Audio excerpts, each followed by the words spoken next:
पिशाचिनी। राम का दिन बेचैनी, घबराहट और दहशत में बीतता था, क्योंकि उसने 16 वर्ष की आयु से 29 वर्ष की आयु तक सिर्फ पाप ही पाप के कर्म किए थे, एक भी पुण्य कर्म नहीं किया था। आयु बढ़ाने के साथ साथ जब उसे अपनी इस गलत सोच पर अफसोस होता कि इस दुनिया ने उसे अनाथ समझकर उसका दिल खोलकर शोषण किया था और दुनिया में जितने भी दुख कष्ट होते हैं उसे दिल खोलकर दिए थे, और इसलिए वह अब तक दुनिया से बदला लेने के लिए जी रहा था और यह भूल गया था कि अगर दुनिया में सच्चे अच्छे लोग नहीं होते तो वह अनाथ कमजोर बेसहारा 29 वर्ष तक जीवित नहीं रह पाता, कब का परलोक सिधार गया होता है। तब तक वह इतना बड़ा वहशी दरिंदा बन चुका था कि अब वह सच्चाई, ईमानदारी, पुण्य कर्म करके पवित्र जीवन जीना भी चाहता तो यह दुनिया उसे जीने नहीं देती,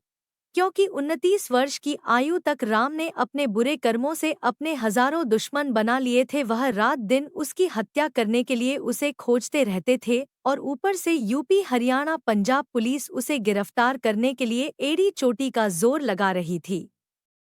राम दिन में घबराहट, बेचैनी, डर, दहशत में जीता था, लेकिन सूर्यास्त होते ही उसका सारा डर, घबराहट,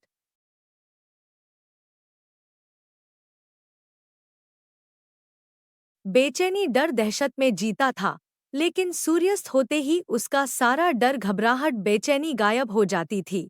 रात होने के बाद राम को धरती का ही नहीं स्वर्ग का भी सुख मिल जाता था, क्योंकि राम जिस जंगल में छिपकर अपना जीवन जी रहा था वहां रात को अद्भुत सुंदरी की आत्मा घूमती थी।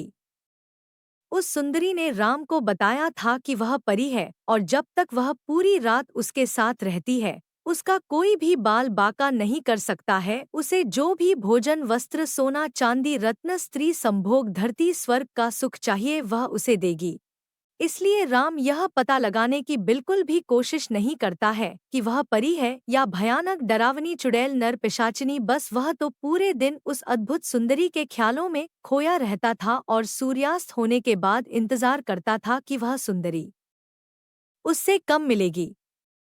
2 वर्ष में पहली बार जब वह परी सूर्यास्त होने के बाद राम से मिलने नहीं आती है तो वह बेचैन होकर परी परी चिल्लाकर पूरे जंगल में उस परी जैसी खूबसूरत युवती को ढूंढना शुरू कर देता है।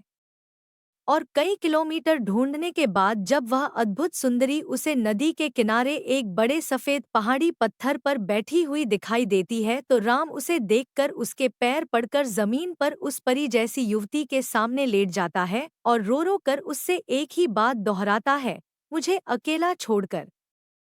कभी कहीं मत जाना, मैं तुम्हारी जुदाई में अपनी जान दे दूंगा। उसके बार बार यह बात दोहराने के बाद वह अद्भुत सुंदरी अपने असली डरावने भयानक रूप में आकर उससे कहती है, जब से तू इस जंगल में है मैं तब से तेरे साथ हूँ और इंतजार कर रही हूँ कि कब किस समय मैं तेरी जान लेकर तुझे हमेशा के लिए अपने साथ लेकर जाऊं। उसकी यह बात सुनकर राम आचार्य चकित होकर उससे पूछता है, आप कौन हो देवी, जिससे डरकर तू इस जंगल में छुपा हुआ है? मैं वही तेरी मौत हूँ। उस कभी कहीं मत जाना, मैं तुम्हारी जुदाई में अपनी जान दे दूंगा। उसके बार बार यह बात दोहराने के बाद वह अद्भुत सुंदरी अपने असली डरावने भयानक रूप में आकर उससे कहती है, जब से तू इस जंगल में है मैं तब से तेरे साथ हूँ और इंतजार कर रही हूँ कि कब किस समय मैं तेरी जान लेकर तुझे हमेशा के लिए अपने साथ लेकर जाऊं। उसकी यह बात सुनकर राम आचार्य चकित होकर उससे पूछता है, आप कौन हो देवी, जिससे डरकर तू इस जंगल में छुपा हुआ है? मैं वही तेरी मौत हूँ। उस अद्भुत सुंदरी की यह बात सुनकर राम उसे छोड़कर दूर खड़ा हो जाता है और वह अद्भुत सुंदरी देखते ही देखते अपने भयानक पिशाचिनी के रूप में आ जाती है और वह राम से कहती है, मैं आज तुझे अपने साथ लेकर जाऊंगी। मौत से पहले राम को अपने बुरे कर्मों पर बहुत अफसोस होता है कि अगर मैं अच्छे कर्म करता तो इंसानों की बस्ती में शांति, सुकून, इज्जत से अपना जीवन जीता, इस नर पिशाचिनी के प्रेम जाल में फंसकर अपनी जान तो नहीं गावत। और कुछ ही पलों में वह पिशाचिनी राम का सीना फाड़कर उसके शरीर का सारा लहू पी जाती है और राम के आधे मृत शरीर को मछलियों के खाने के लिए नदी में फेंक देती है और आधे शरीर को गिद्ध, चील, कौवे के खाने के लिए वही जमीन पर छोड़ देती है।